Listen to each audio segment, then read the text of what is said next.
পরিবারের লোকজনের বক্তব্য, পুলিশ অনিচ্ছাকৃত খুনের মামলা রুজু করেছে, কিন্তু এটা ইচ্ছাকৃত খুনের মামলা, যেখানে এফআইআর কপিতে বলা হচ্ছে গাড়ি ব্রেক ফেল ছিল।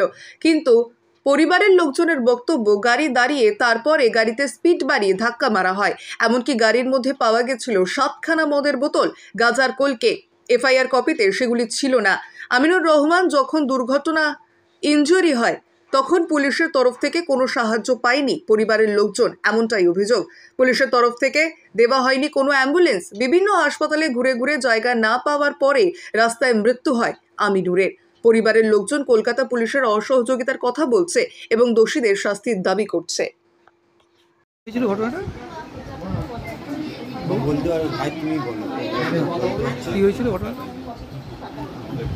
আমার বাবার খুন করা হয়েছে, আমার বাবার খুন করা হয়েছে, আমার বাবার খুন করা হয়েছে।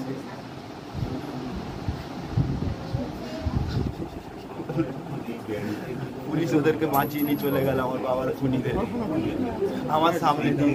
আমি যখন আমার বাবার খুনিকে ধরেছিলাম, পুলিশ আমাকে ছাড়িয়ে দিয়ে ওদেরকে গাড়িতে তুলে নিয়ে চলে গেল। আমার বাবা জানে কি টাকা দিয়ে লাগাচ্ছে। এখন পুলিশ বলছে সেটেল করে নিতে, টাকা দিয়ে পুলিশ বলছে টাকা দিয়ে সেটেল করে নিতে। কিছু লয়ার আসছে, এসে বলছে টাকা দিয়ে সেটেল করে নিতে। আমি কি করব? আমি মানতে পারছি না। পুলিশ ব্রেক ফেলের তথ্য তুলে নিয়ে আসছে গাড়ি। না, একদম ব্রেক ফেল না।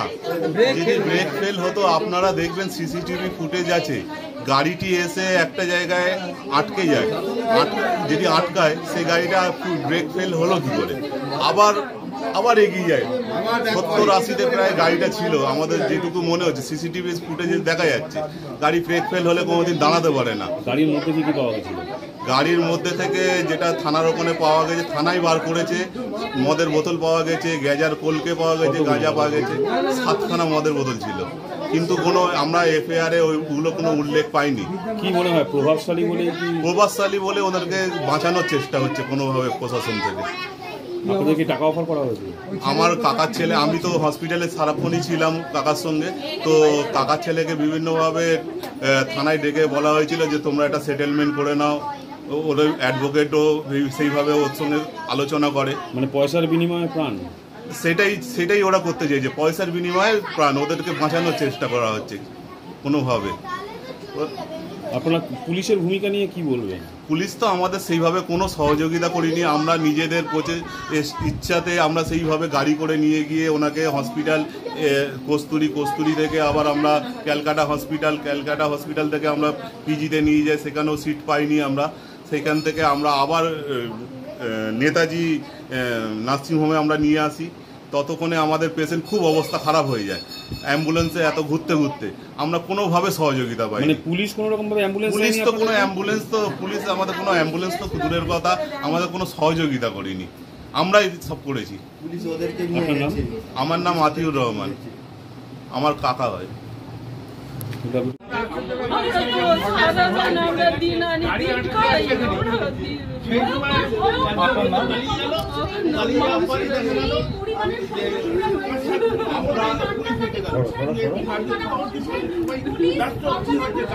আমি কি করবো? দুটো বার থেকে কিছু চাই না, ওদের ফাঁসি চাই। আর দুটো ছেলে আমাদের রোজগার দিতে হবে, ওরা বেকার ছেলে। আমার ভাসুর চলে গেছে, কি নিয়ে খাবে? বাবা এবং সেই বাবার বাড়িতে ফিরে পর্যন্ত এলেন না।